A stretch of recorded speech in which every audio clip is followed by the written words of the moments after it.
And I'll admit everyone. Awesome.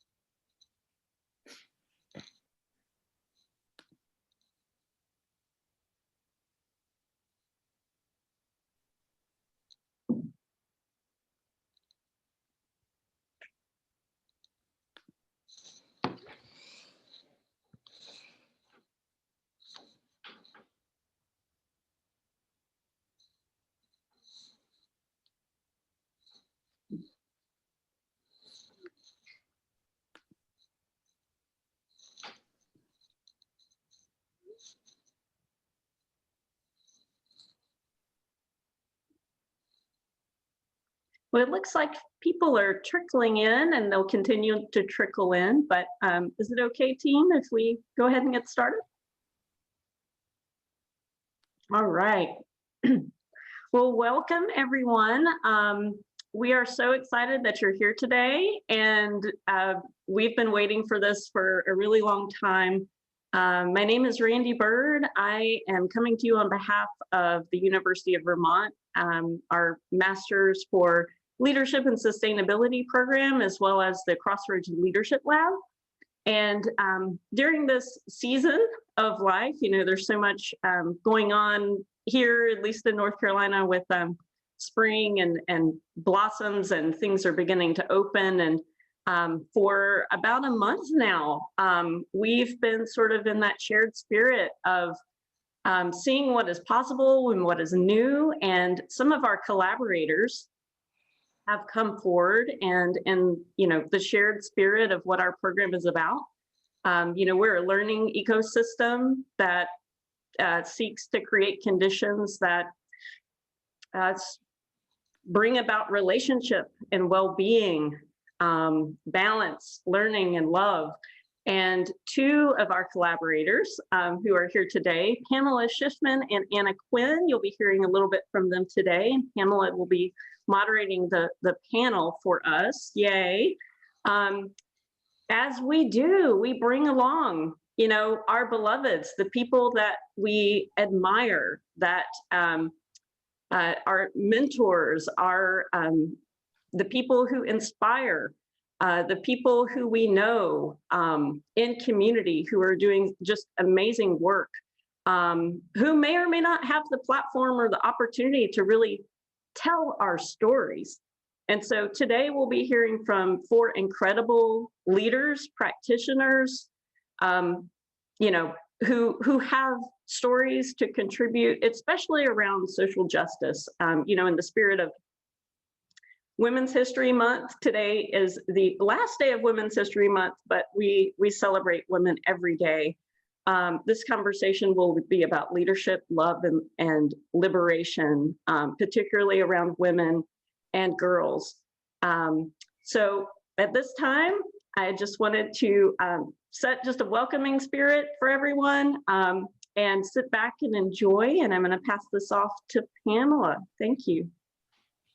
Thank you so much, Randy. It's such an honor to partner with you and Matt to co-host this webinar with the University of Vermont Leadership for Sustainability and Crossroads Leadership Lab. Anna and I have both learned so much from you, and we're so deeply grateful to have the chance to partner with you on this spring webinar series. For those I don't know on this webinar, I'm Pamela Shifman. I've been a longtime feminist, social justice advocate, and most recently spent 12 years in leadership at the Novo Foundation, where I was so privileged to be able to support and to learn from hundreds of social justice and movement leaders. This webinar is the first public conversation, but it's part of a larger exploration that Anna Quinn, who you're going to hear from a little bit later today, but also a feminist and social justice advocate and also a longtime collaborator, that she and I have been engaged in during these last few months about liberatory leadership, which is really the practices and postures that help to facilitate deep social and political transformation. I think probably most of us on this webinar have experienced the frustration and the heartbreak of being part of organizations or movements or institutions where we felt just a huge disconnect between the stated external goals of the organization and what was happening inside the organization. And these often really mirror the deep inequities that shape every aspect of society. At the same time, there are so many examples of really brilliant values-based leadership that creates the conditions for people to do the work of transforming the world. Leaders who are both transforming oppressive conditions in the what they do, but also equally important in the how they do it. And the 4 leaders who we are going to hear from today are exactly those leaders. Cheryl and Kathy, Chernor and Rosa are all amazing leaders in their own right. But as co-leaders, they are doing some of the most visionary, transformational work I've ever seen. And I can't wait for you all to learn more about them and to learn more about their work. They're also very good friends of mine and just personal heroes and sheroes. So I'll be interviewing them about leadership and about co-leadership in particular. And during that time, Anna will be collecting questions from all of you in the chat, and we're going to hold space for Q&A towards the end of the session. And then we will close out. And then we'll be closing out by 1:15 Eastern time, which is 5:15 in Bo, Sierra Leone. Chernor is normally based in Freetown, but he's in Bo right now. And Rosa is in London, and it's 6:15 p.m. in London there. So we'll close out then. And also just to share, we had lots and lots of interest in this webinar and weren't able to accommodate everyone. So we are recording it and we'll share with others post after this conversation. So if you know people who were not able to participate, they can get the recording as well. So with that, I am going to turn to our panelists. Hi, everyone. Okay. Why don't we kick off just with a kind of getting to know you question? I would love if we could hear from each of you what you would like this group to know about you and your work as we kick off the conversation. And why don't I start with those for whom it is later in the day? I'll start with Rosa. Why don't I start with Rosa, then Chernor, and then we'll move on to Cheryl and Kathy, just in that order, just for ease, so people don't kind of stumble over each other. Hi, thanks, Pamela. You're welcome. Oh, it's so nice to be here. There's so many friendly faces on this call and some new ones. And yeah, just so thrilled to be in this conversation, to have had the chance for Chernor and I to reflect on, I think, what we're doing and what we've been doing. So often it feels a bit accidental and you sort of move through life at a pace that means you don't get to just talk to each other. So yeah, it's been a privilege already before the conversation's even started. So I'm Rosa Bransky. I'm co-founder and co-CEO of Purposeful, and we're a movement building hub based out of Sierra Leone, but working around the world. Really with the idea of being a political home for girl activists and their allies around the world, a place of love and abundance and resources where girls really get a chance to step into their power. And we do that work in lots of ways. The primary way is moving money directly to girl activists, to girls who are organising, girls who are resisting that might not have the language of activism, and then lots of advocacy and accompaniment on top of that. A bit about me. I'm in London right now.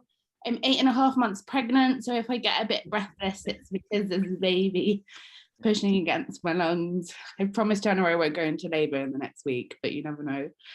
I'm British. I was born in the UK, but to parents who were exiled from South Africa, so grew up in a kind of Black liberation movement in London, and I guess experienced some extraordinary scholarship, leadership, auntieship, from extraordinary women from the continent, and that's really what grounds my work. Yeah, I think I'll stop there and give C some space to talk more about Purposeful. Wow, it's really a joy and a privilege to be here. As Rosa said, to see so many of you, friends, collaborators, and I should also say that one of my own personal persons, I can see her through the call. She's in Birmingham. That's my wife, Rosa Bah, who is also 8 months pregnant.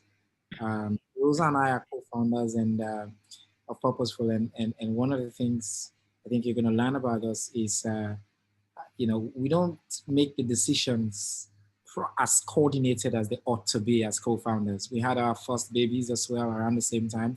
We got pregnant around the same time again. And now we're both going to be on parental leave right about the same time. So maybe that's a good grounding of our conversation for today. My name is Chernor Bah. I'm from Sierra Leone, and I live here. Purposeful is rooted in Sierra Leone. It's a global organization.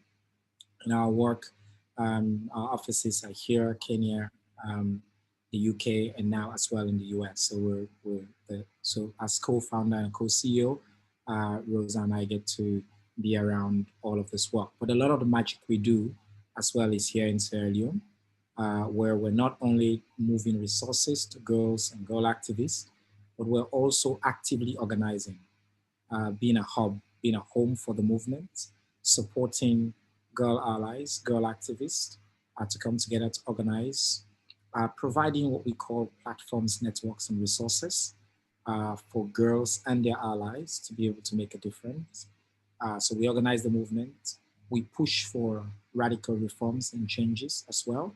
And I think one of the unique things about Purposeful and the way we've thought about Purposeful, and I know we're going to go into that in a few, is we don't think of ourselves as one kind of organization. We're not just an NGO, we're not just an activist group, we're not a funder. We don't fit into any of these because we try to do as many of the things that we can do. My own background, I've been a troublemaker all my life, to be honest.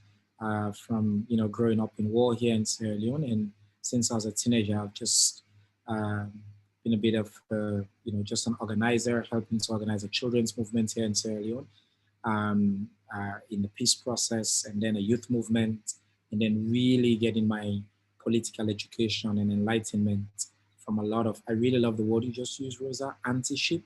I've been very privileged to be inspired and raised and mentored by amazing women, including obviously my co-founder, my wife who's on the call, Pamela, and a lot of folks as well that I see here. So it's a real joy and a privilege and humility to be here and to be able to share a little bit more about the work we do. Thank you. Hello, good people. First, I want to thank Pamela, Anna, and Randy for putting on this wonderful panel discussion, and it's exciting. And definitely, I think I mentioned earlier, I was coming off an international call, and some folks from Sierra Leone was there, and so it's great. They're doing amazing work out there, and it's one thing that we found was that prison in any country for women is the same. It's no more, no less. If you're in New York or if you're in Cape Cod, it's still an ugly situation. And so Kathy and I co-founded along with my colleague Kathy, the Center for Justice in 2009. We're going into our 11th year, with the idea that we knew that any movement that has historically been strong has had student and faculty involvement. In addition, our work with universities and college actually started when we were in prison, when college was removed in 1994 under the Omnibus Crime Bill, and a group of women organized inside prison to bring college back through private funding. And so there were so many lessons learned there. It wasn't just about bringing college back. It was the community building that was built. It was the sisterhood. It was the advocacy effort. It was the fundraising. It was the leadership that was developed among us all. And so, yeah, that was the start of it. And so we basically took that model and brought it home with us. And so, Kathy's history in movement building and organizing is much more extensive than mine. But one thing that I learned while I was inside, actually I found my purpose while I was inside prison. And so we're talking about a place that's dark, that's supposed to punish me, that's supposed to lock me up and throw away the key. And I was able to find a purpose and come out not just surviving, but thriving. And so, just understanding what is needed for folks to, first of all, look at criminalization and where women don't have to go to prison in the first place. But if you do, what's needed while you're there is my calling and how you can come out on the other side. And so my whole life is surrounded around that. And that's even within Columbia University. Remember this, that Columbia University, I come from the South Bronx, a place that's not been invested in. Drugs and alcohol and guns are a regular scene in the neighborhood in which I come from. And so Columbia University, folks in my neighborhood have historically been excluded from. And so for me to be in a position where I'm not just knocking on doors, I'm kicking doors down. So kids that live 3 blocks away can go into that school. It doesn't look like a foreign place where you have to rush past before you get searched by the police. And so, that's important for me because I want everybody to have the opportunity to fulfill whatever dreams that they want to fulfill, and excluding folks from a university that is basically in their neighborhood is just not going to happen on my watch. So I'll stop with that. Great. Yeah, Cheryl and I met in prison and began our work there. I think that we had the experience in prison of working together as part of a larger organizing effort to bring higher education back into the prison. And that vision of being able to make a difference, where in prison, you're basically told that you have to be rehabilitated by somebody else, by the system. And it's not that change didn't happen amongst all of us, but it didn't happen because the system was rehabilitating us. It happened because we created a community of peers that it can recognize the needs that we had and tried to figure out how we could deal with them, whether it was about AIDS, whether it was about being mothers in prison, whether it was about needing higher education, whether it was about figuring out how to be accountable for what it was that brought us to prison, how to face what it is that brought us to prison. So when we came home, Cheryl and I both took slightly different paths. We'd known each other inside, and it goes more into a little bit about the essence of co-leadership, but we had a vision about turning a university into a place that would engage the issue of mass incarceration. And why did we have that idea? I mean, for me personally, I grew up in the 60s and I watched what happened to colleges and universities all around the country, and they took on the issue of the war in Vietnam. Many places took on the issue of the civil rights movement and Black liberation to different degrees. And I watched the role that students could play and faculty could play, and the university as an institution, in the middle of it. Do you take defense contracts from the government, or do you oppose it? Or do you oppose having ROTC, trying to recruit people into the army?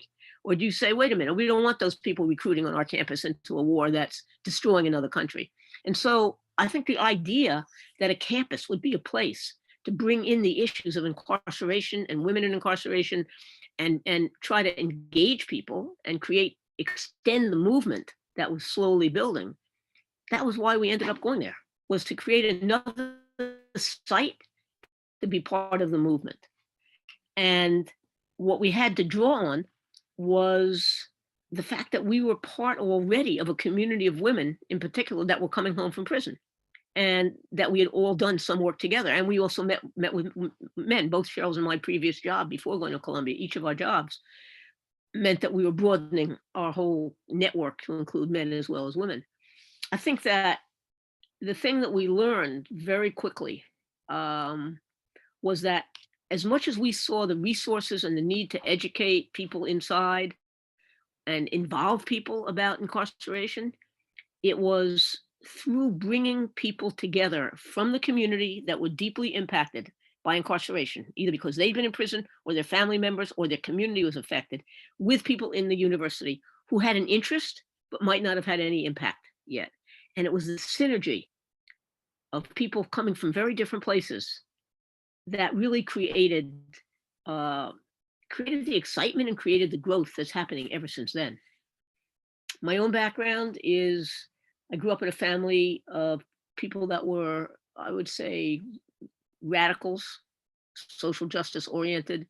It was assumed that I would go to college, which I did. And I ended up, deciding that being in the movement full time for me was more important than going to graduate school. And I became a community organizer, and then I became what I called a revolutionary at that time. And it led to my being in prison for the 22 years I was there. But I brought into the prison experience having been part of a movement outside. And also, I think part of learning that as a white person with a, you'd have to say elite education, that when I moved into the community of Cleveland, Ohio, and I just ended up learning how much I had to learn. And that really prepared me for being in prison, I would say, and a sense that leadership and knowledge is much more widespread than a person that happens to get to go to college. So I'll stop there.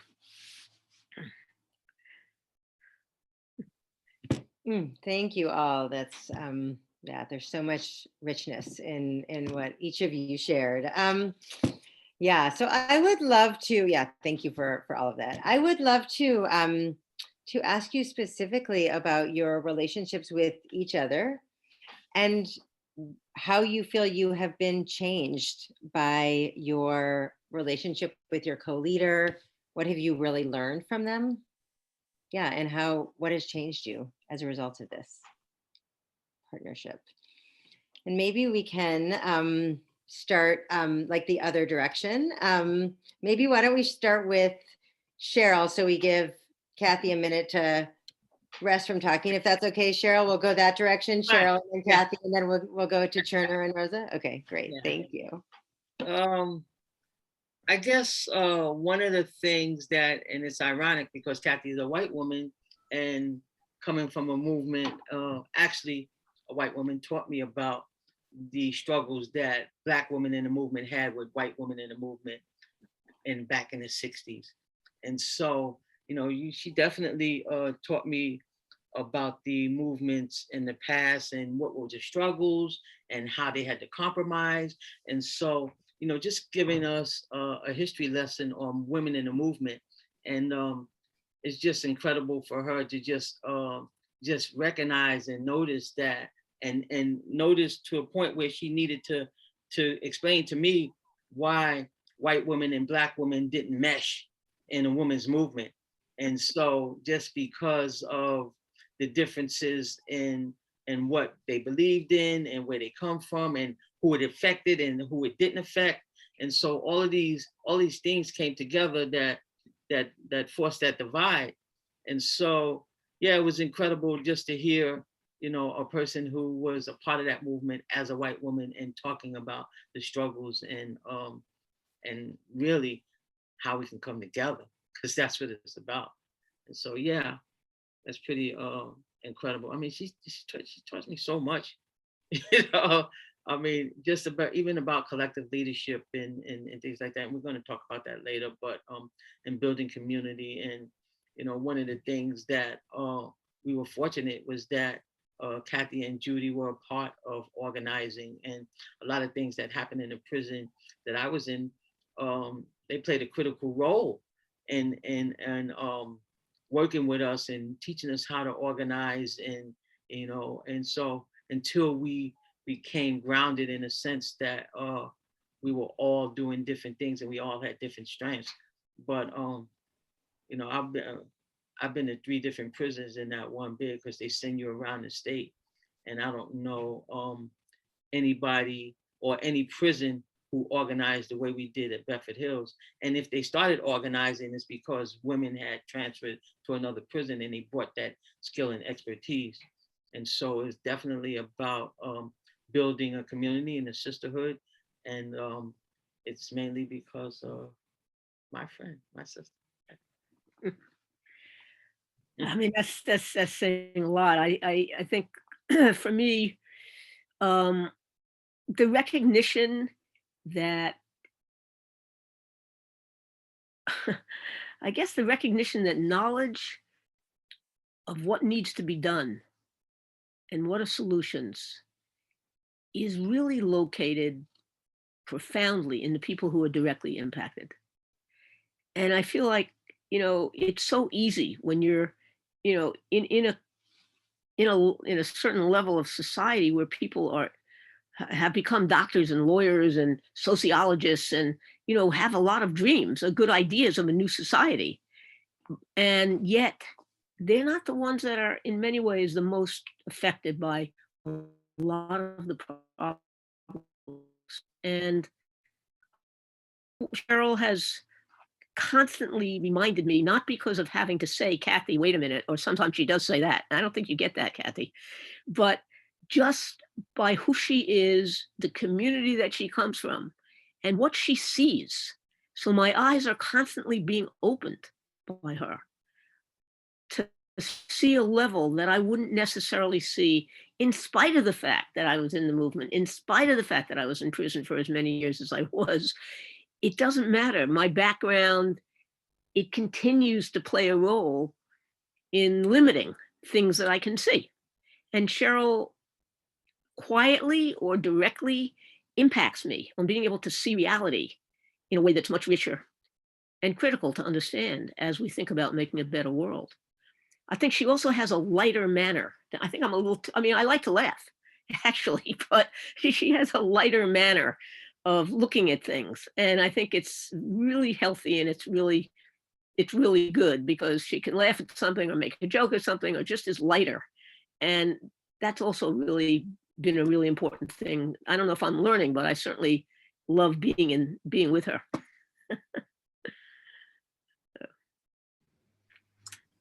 Wow, I have to say it's really difficult to follow those. Thank you. What have I learned from Rosa Bransky? I always call her Bransky.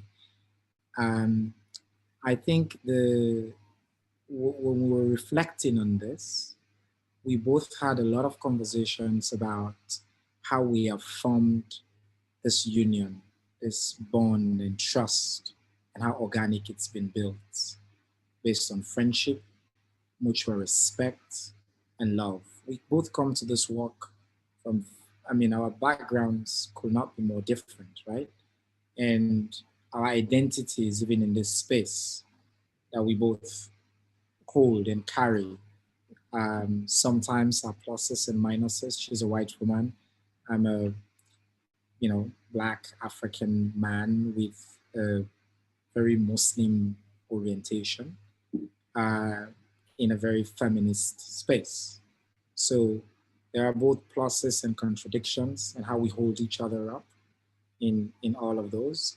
The most important thing really for us, I think, has been about the depth of the relationship between us, the friendship, how critical that is. That I know that Rosa has it and she's got my back and we are aligned in terms of politics and ideology. And even in our very different backgrounds and experiences, we have so much more in common. Once we deconstruct that background and experience, we both realize that, our upbringings might have been different, hers in London and around the UK, or mine in the slums of Sierra Leone, but we still had very similar struggles in many ways, and some of the things that she went through. And we find a lot of commonality in that.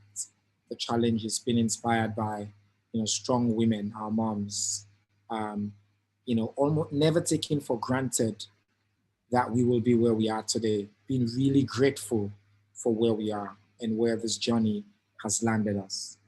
But I also refer to Rosa as our feminist high priestess.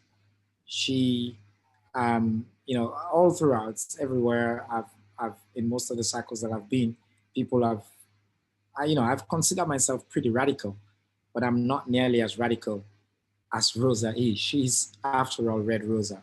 She's the communist that holds us to absolute high standard. And one of the joys of this relationship is how much she's pushed me to continue to just learn more, the humility and the unlearning as well on the journey, with love and mutual respect, and the comfort of having to be on this journey not alone, to be with somebody that I know, she gets it and we get each other. And that even if we disagree, it's never a disagreement from ideology or vision or values. It has to be by maybe on strategy on how to get there. So it's okay and it's easy for me to let go, or for her to let go, because we know we're both aligned and connected and intertwined in those kinds of ways. So I continue to learn with and from Rosa about what it means to be a leader, a co-leader in this space, about the feminist values, about feminist principles, about communist values as well, and just holding each other to the highest possible standard that, whatever we do, whatever foot we put forward, that we have to keep holding ourselves to account. So it's been a real joy just being on this journey with her.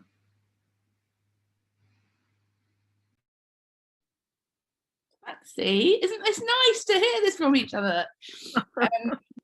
Yeah, I'd echo so much of that. I guess something to add is, I think I knew on a kind of very theoretical level that the idea of singular leadership was, a white male northern concept that had been imported and we'd all absorbed. And I could sort of probably talk about that from a very theoretical anthropological perspective, but I didn't know what it meant to have an alternative. And I think in this relationship we've built between each other, I've really just in a very lived way come to understand what it means to not make decisions on your own, and like how that makes the work better, and how people are meant to grapple with things together. And that is how change happens. That is the root of change. And it makes you, I think, humbled by the idea that there is any other way of doing work, of being in leadership. And I think that has been such a gift to be able to move from the theory of an idea to just live it with someone, and then get to live it with someone that you trust. And, and I think it's quite an obvious thing to talk about when you reflect on shared leadership, but it is quite profound to get to be in a trust-based relationship with someone in a very real way. And, to find real trust between us when we are, well, my laptop's about to die, I'm just going to plug myself in.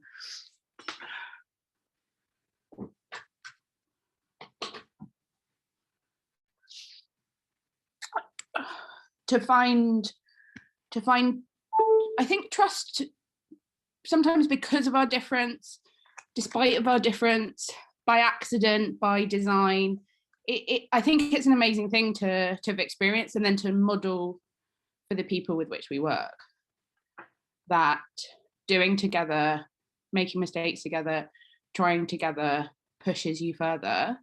And I think no matter what I end up doing in years come, I think that would be the thing I take with me the most.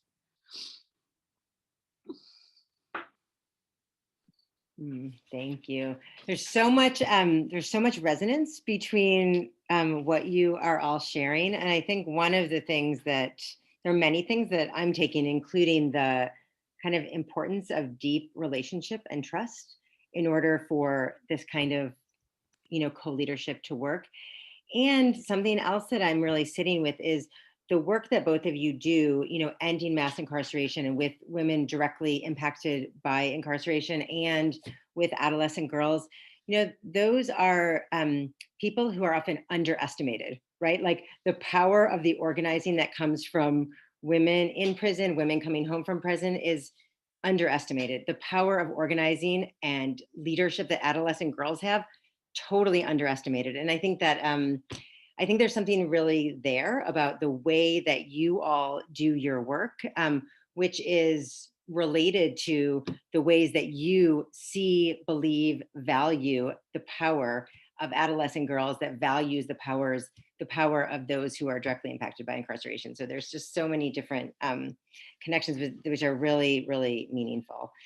I would love, just to kind of build on that, build on some of what you all have shared. I would love, and Rosa, you touched on this just recently, like just thinking about what are both the sort of practical and philosophical, like your philosophical and practical understanding of co-leadership, and how it is linked to the work that you do in the world. Like, why is it important that you're co-leaders? Like, what about it is important? If you could just speak to that a little bit.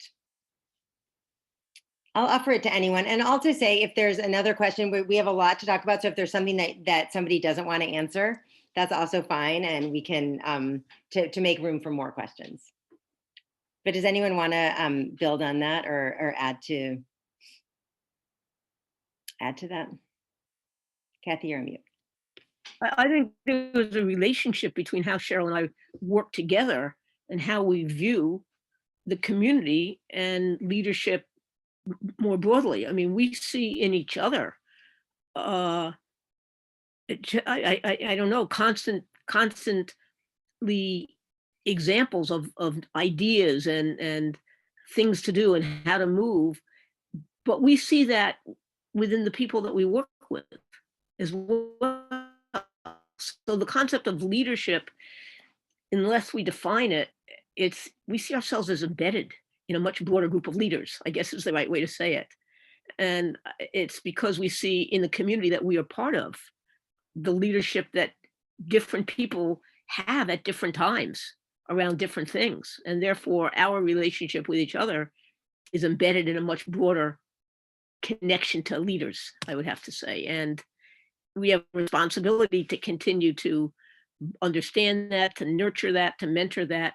But it's not like we're someplace way above as the leaders of, we are immersed in a community where we recognize a lot of leadership exists.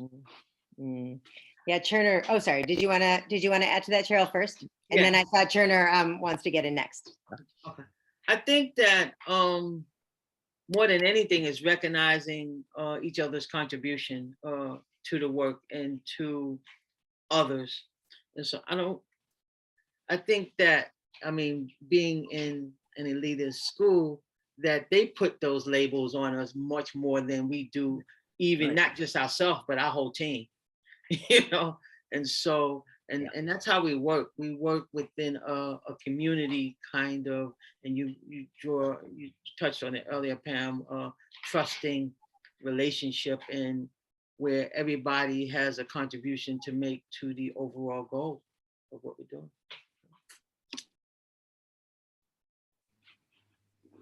Yeah, I think building off what Rosa was saying, one of the things we've been talking about over the past few days is, you know, we are necessarily an organization, a team that is constructed that's in opposition to the current status quo. And the status quo has a model of what leadership is. And if you interrogate what that leadership is, it's typically hierarchical. There's a guy on top, somebody on top, and the decision-making flows in a certain way. And one of the things we wanted to do from the beginning, and I think it's also important to say for Rosa and I, the journey started long before we even thought of starting an organization, right? Or co-founding Purposeful. It was long years of frustrations and critique of the current system, and thinking and imagining together about what is possible and what is different. So organically, when we got to Purposeful, it was, we kind of just knew that we did not need for somebody to be, you know, one person over the other person. And so it's giving us an opportunity to imagine different from the system that we critique, to try to embody that difference and to try to as well be an example of that difference within our work and in the space. And I really like what Kathy said about not just us, because we don't see just the two of us, but we know that we are part of a broader movement of other co-leaders. And there are amazing leaders on our team, fantastic folks that we work with, our allies, our partners, you know, friends like a lot of you on this call. And we believe we have a responsibility to all of this. And when we're processing conversations and decisions, we're not just thinking about what is good or right or fit for us, but is a sense of duty to each other and duty to a wider movement. So it really helps us to think about what a different world could be from the one that we have been socialized into and handed right now. So this, you know, co-leadership, this model helps us intellectually, but practically it helps us to really try to make that in very tangible ways and try to walk through what the issues are. I think at the same time, it's also important for us to name with each other a lot that even though we think the idea of our co-leadership in the spaces that we're in is really radical, there's also something uncomfortable about it, because I'm a white British woman working in a context that was colonized by the British, and Chernor's a Black man and often the only man in a room of feminists talking about sexual violence, for example. And there just is a reality about who we are and how we navigate those spaces that means we have to be sharp with each other and say, it's time for you to step out. It's time for you to step in. It's time for both of us not to be in this decision, in this space. And so I think in some ways our co-leadership sort of mitigates some of our identities and how they're problematic in some of the spaces we're in. And in other ways, our co-leadership means there's a kind of accountability mechanism for both of us. There's someone saying, actually, this is not your fight, this is not your story, this is not your decision. And I think that's also one of the ways in which we both really benefit from the trust of the partnership, is being able to hear that from someone else and say that to someone else. Yeah, thank you, Rosa. That I was going to ask a question specifically about that, but before I do, what I'd love to offer up is for people, if people want to, we'll have a chance for Q&A as well, but if people want to start adding any questions in the chat, feel free, and we can start collecting them. And also people can have a chance to ask directly, but just I wanted to let people know that that is available anytime, and that we can start kind of collating those questions. Yeah, I guess building on that, Rosa, I would love to ask folks, I think we've heard from each of you, I think the power of the way you all are leading and particularly the co-leadership that you are bringing. And would love to also hear if there's other things. Have you run into any particular challenges, or are there particular places of tension, particularly given your different identities and backgrounds in both of your partnerships? And I guess, how are you navigating that, and what are both the challenges and the opportunities? Well, we talked a lot about the opportunities, but share more if you want, but specifically the challenges as well and how you're addressing those. Can I stop here? Yeah, please. Okay. One thing I wanted to add to before I move to that question is that, just thinking about and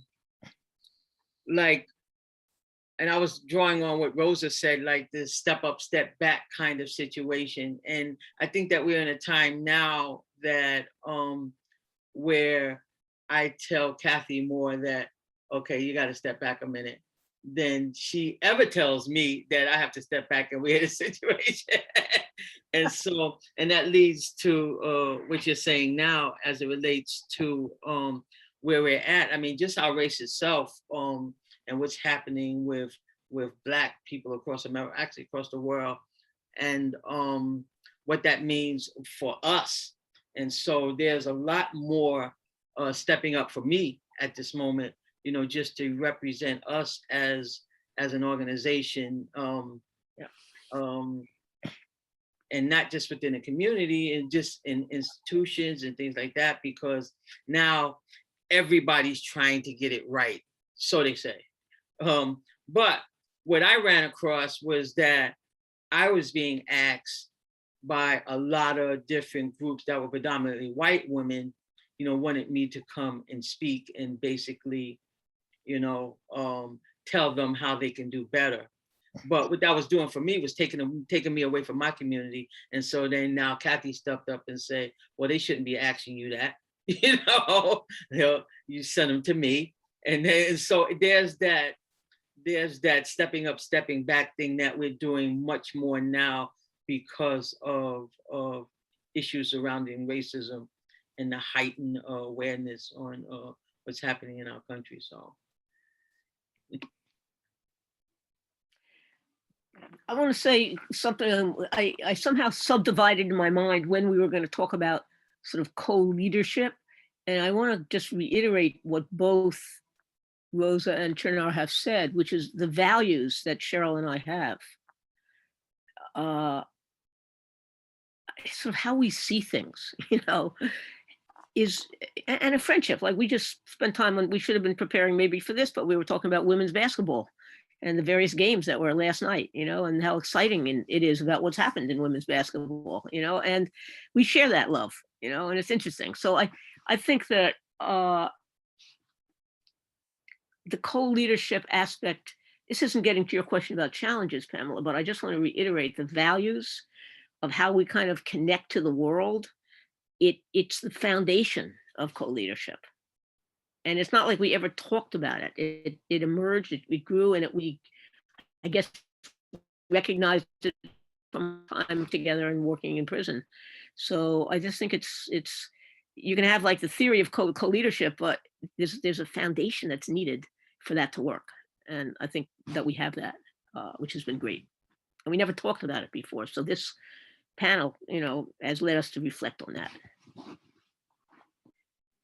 Pamela, I'm just going to go east on your question, but just to add to that, we were also sort of reflecting on why this works. And I've seen Justinia's asked a kind of question about that in the chat, but Chernor and I were talking a lot about how we like the same music, and like that is actually quite serious when you're going to spend a decade in the back of a car with someone.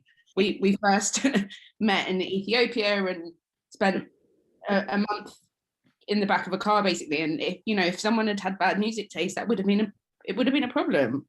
We like to dance, we like to play our music a bit too loudly when we turn up in town, and all of that far predates our leadership together. How old were we, see? Like 22, 23? Yeah, definitely. Too, right? Yes, exactly. Before we were married, before we started having kids. So we've also grown together, which is also really important. That it's been a journey of growth together. I feel like I've known Rosa for forever. I've known her when she was grappling with what marriage is or wedding planning. And I learned a lot from her when it was my turn to do the same. When my wife was pregnant, Rosa was having her own baby as well. And we were failing together. We had our, near start and losing funding together. But just being in each other. And I think it's also just about I think beyond a co-leader, I see Rosa as a friend, as a human being that I love, that I value. And I think we both know that I have her back. I know when today Rosa is not showing up because something else is happening, and I can understand that. And and I'm not going to be, beating her down for that, and she's not going to do the same. So I think over time, that real trust and friendship and love for each other and each other's family. But Rosa, I'll let you maybe finish your thoughts. I want to come back to the challenges part.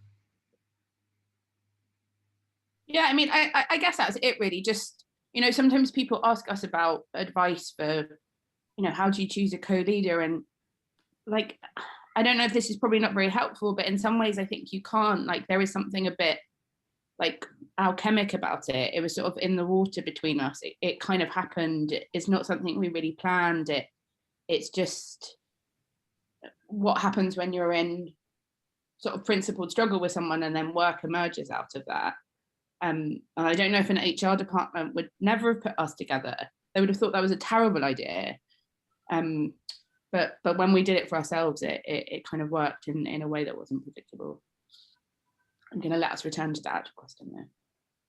Chernor, did you want to add something? And then I would love to, we have lots of incredible questions in the chat as well, but if you want to add something to this, or anyone else on the panel wants to add anything, Cheryl, Kathy, and then if not, I would love to turn it over to the questions and to Anna, who can help figure out a good order and to make sure we get to hear from what folks are interested in. There's lots of people who want to hear a lot of things from all of you. Chernor, did you want to add something, or were you? No, you were. Yeah, I'll just since I see so many fascinating questions, I'm thrilled to get to them. Excellent. Great. Well, hi, everyone. Thanks so much for that incredible conversation. And I love the questions that are popping up.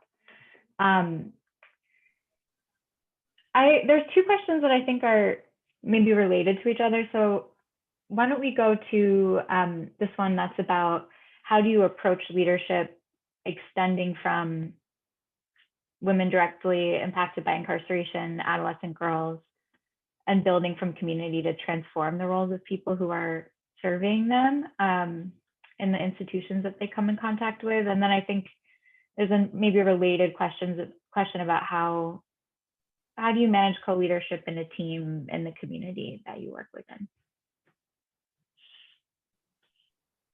I think anyone who wants to respond to either of those various questions can jump in.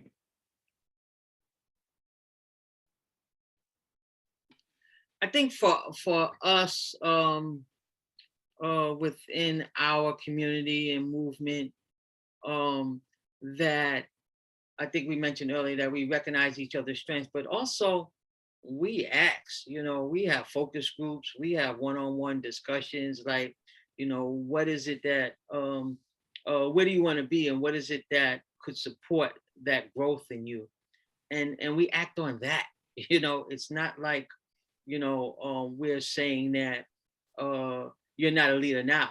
There's just some things that you want to know or be more skilled at to push you to the level in which you want to go. And so, that's what it's about. It's just like listening to the folks and their needs and trying to get other folks to support those needs if we can't do it ourselves.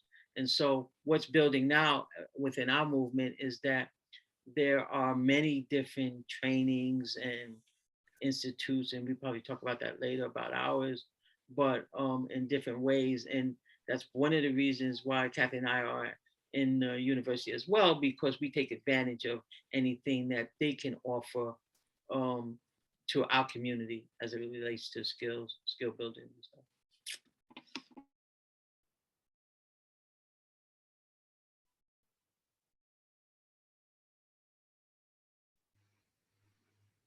I guess let me go on the questions around, how do we manage the dynamics both internally and externally?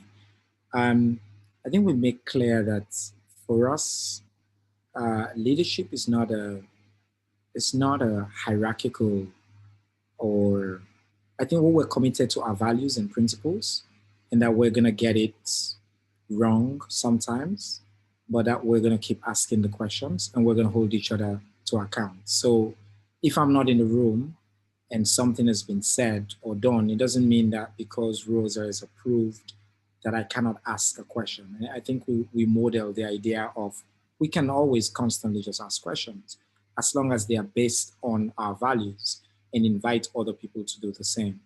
And, we're also dealing with a different story right now on the British government aid courts and things like that. And I was being asked about how do you, the dynamics of, being in Sierra Leone and what it means working with a white British woman where most of our work here is in Sierra Leone. I have to say that Britain has a really good reputation in Sierra Leone. A British accent does take you very far here.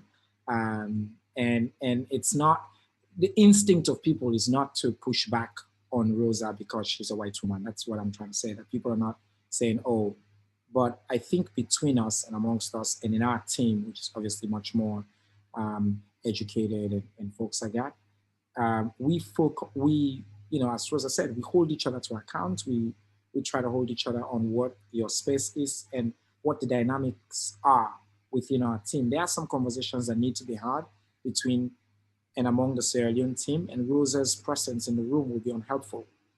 And we know that, and I can call her out and or let her know, or sometimes she's the one that volunteers that.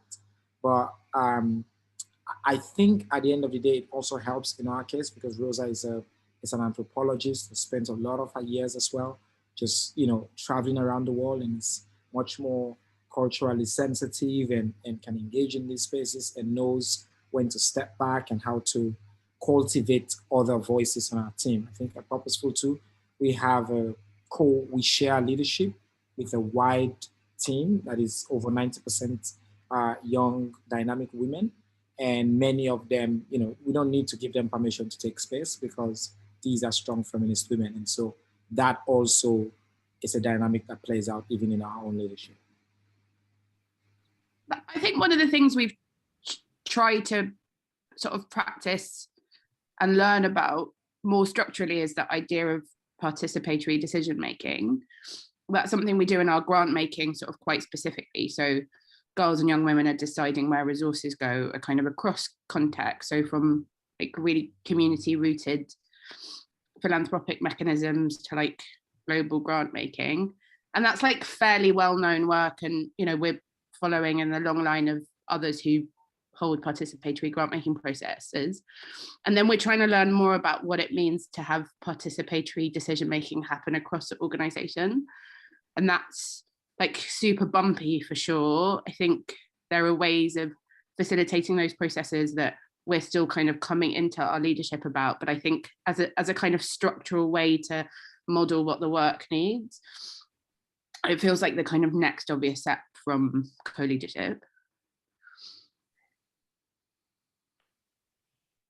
Thank you. So there are a few questions about how you work with conflict and breaches of trust. Neha and Omi both asked questions about that. And Neha and Omi, I don't know if either of you want to unmute and ask your question or bring another voice into the room that way. Thanks, Anna. Hi, everyone.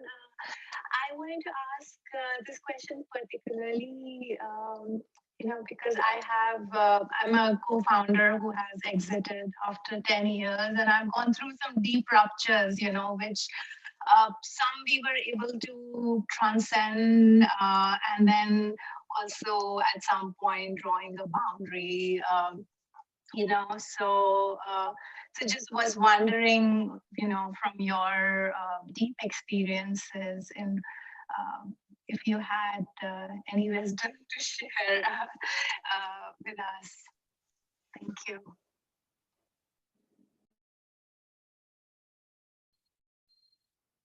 Well, I have a question for my friend and co-leader Cheryl. Do you feel like how do you feel like we've had, what kinds of conflicts have we dealt with, and how have we dealt with them? We had a conflict the other day. No, I remember what that was about. No, it's more about us doing the work. Like Kathy's a little older, move a little slower, and sometimes, you know, we're in a movement where things have to happen, and so and then we're not in a space together, you know, so we're working remotely, and so it's not like I see her every day, and so sometimes, you know, I just, okay, if it happened, let me just go do it, and then I'll tell her after, and so then she'll hear that I've done it, and so what happened, you know? So my communication skills have to be better, and this just happened 2 days ago, and so, but we talked it out, and so she's right, and I'm right, but we're trying to figure out a way just to make that, you know, easier for us to work together with. And yeah, I think that communication is the key. and always being upfront. And so we are that for sure. Rosa, I guess I should ask you that question then as well. Thank you, Kathy. Nicely played. I love the way that's done. So just send it to the, that's I'm picking that as a lesson. Rosa, you go. Yeah, I feel like we have quite a lot of process conflict, like how we're going to get to something. I'm way more hot-headed than Chernor, so I'm likely to have quite strong reactions to things, and I think Chernor just gives me like, and can probably be quite confrontational at times, and Chernor knows that that's part of my process. So Chernor's a peace study student, which I think has been incredibly helpful in that dynamic. But yeah, I feel like the conflict is mainly process based, and neither of us care that much at the end of the day. We've never fully butted up against like a deep values misalignment. Probably like recently more than ever, we've had some pretty significant budget cuts because of like British government politics, and navigating how to hold that, I think, has probably pushed us closest to an actual conflict, and then we kind of come out of it and then it doesn't matter anymore. So yeah, I feel like we haven't had to do that.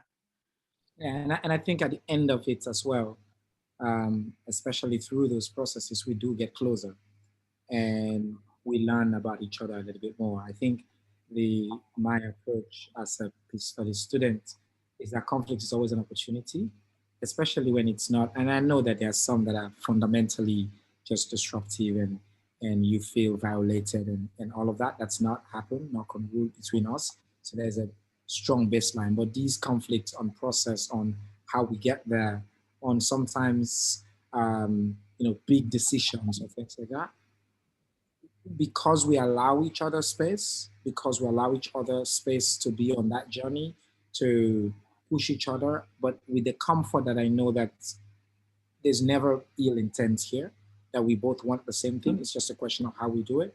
And when we go through that process, when we push each other up and then call each other, we both have calls, ideas in the middle of the night.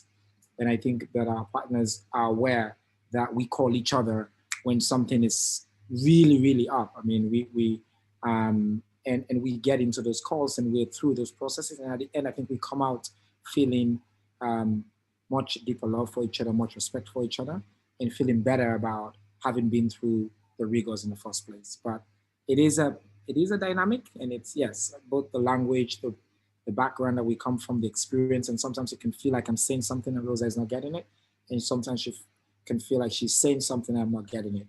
But it's allowing ourselves the space to come back, to explain to each other.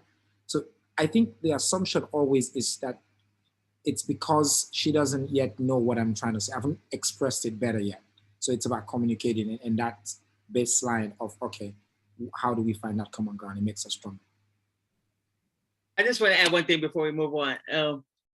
I know, I don't know if you remember this, Kathy, but we have this code word that we say, and it's basically saying that, okay, you got to trust me with this. And that code word is, I feel strongly about this. And once one of us say that, then that's it. We just, okay, so you know something. So I'm going to trust that you know what's best for us right now, and I'm going to move on that. And so that's it. Once one of us say, I feel strongly about it, conversation's over. Okay. Thank you for that. And thank you all for being willing to kind of share on your toes about how you navigate conflict in, and that can maybe be a little bit vulnerable at times. Sarah has a question about, I think there's two questions actually. One about the cultural dynamic or community dynamics of partnering with white women to advance social change work. And then there's a question related to how white leaders are showing up. Sarah, do you want to chime in?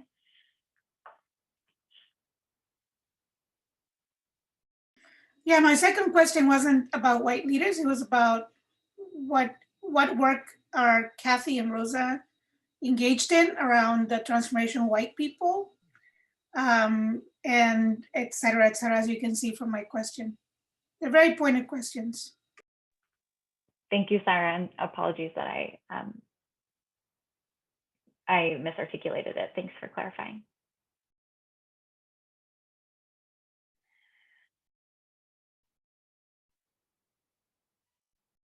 I don't know, I remember like in 1967 when Stokely Carmichael came to Cleveland, Ohio and said, you white people really should go back into your white communities and deal with the racism there. I mean, we're going to organize in our communities. And, this was really when there'd been a real move by what was called the Student Nonviolent Coordinating Committee, or SNCC, for white people to come to the South and organize to get the vote. And here was a real shift that said the racism that exists in your communities, you got to deal with that. We don't need you the way, we don't need you in our community. We need you to deal with your community. And I think that it's hard for me to exactly compare the situation right now. I mean, trying to think like, when Cheryl said, look, I can't deal with these people, I don't want to have to deal with them. And I was like, all right, I'll deal with them. But I would say our work is immersed in the issues of prisons and non-prisons and a vision for the future. And at the moment, I wouldn't say that my job is separate from. I mean, I'm very involved in legislative work right now around getting elders out of prison that have been in prison for long sentences, and we meet with legislators, and the team of legislators is usually made up of a diverse group of people, and we all present our different backgrounds from where we come. And I think that, but well, I don't know. I mean, we've just had this incredible period, since the murder of George Floyd, with tremendous amount happening in the streets as well as everywhere. And I think white people do have a role that we have to acknowledge, that we have to be playing. And there's probably more engagement in that now, even than there was 30 years ago. So I don't know. I'm not really answering this question well. So it's a question for me. I'll have to reflect on it,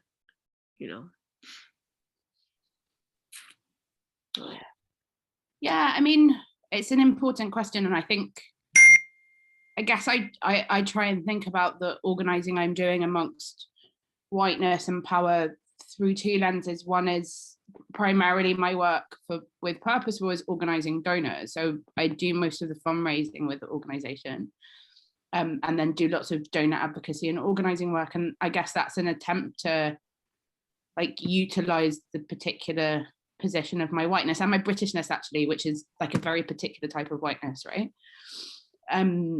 To have the kinds of conversations that Chernor can't have with funders, to say the kinds of things, to kind of push the envelope, to push back, to introduce new kind of practice to funders.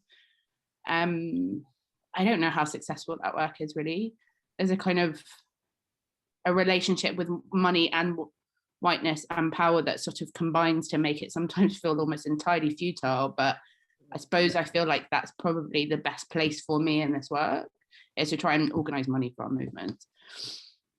And then I guess the other thing is with our team, we have a couple of white women in our team who are really coming in relationship to their whiteness, to understanding the things it does to the room that they're in, particularly in a Sierra Leonean context, and trying to find ways to work through that and hold that with them. And I don't know, I haven't found a particularly comfortable way of doing that, but I suppose that's the other role I see myself as kind of having in the work, with those particular people who have names, and then with this kind of system, this structure of money that is held by white men. Yeah, thank you for that. And for those questions. They're really important ones to engage with. So we're unfortunately not going to get to everyone's questions. I think there was a really great one from Prags about succession planning and transitions of leadership. And we didn't get to Ariel's question around transnational movement building. And so I apologize that we're coming up on time, but I think it might have been expected that there was so much richer conversation than we would have been able to accommodate. And 75-minute conversation. So as we close out, I just want to extend my appreciation to each of our speakers for sharing from your hearts. It's been really moving to hear about what your processes have been, about the love and friendship that you bring to your work, and that's actually a political choice that you make. So thank you for sharing that. To Randy and the Crossroads Leadership Lab team, thank you so much for hosting the space. The platform that you have is really, really special, and Pamela and I are so grateful to be partnering with you on it. And to all of you who have trusted us with your time, we're really grateful. Thank you for coming.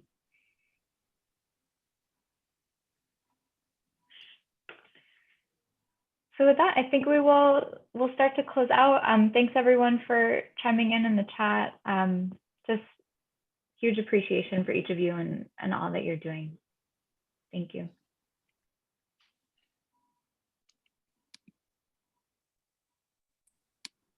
Thank you, Anna. Oh, we have to do a part Thanks, two. This is everyone. a good conversation. Yes, please. It was great. It was You all were amazing. Really incredible. Thank you. Thank you. Thank you. So grateful. You were brilliant. yeah, I feel like I've met some, Thanks. yeah, meeting you all has been fantastic. And Bye, guys. thank you so much just for the idea of thinking about it.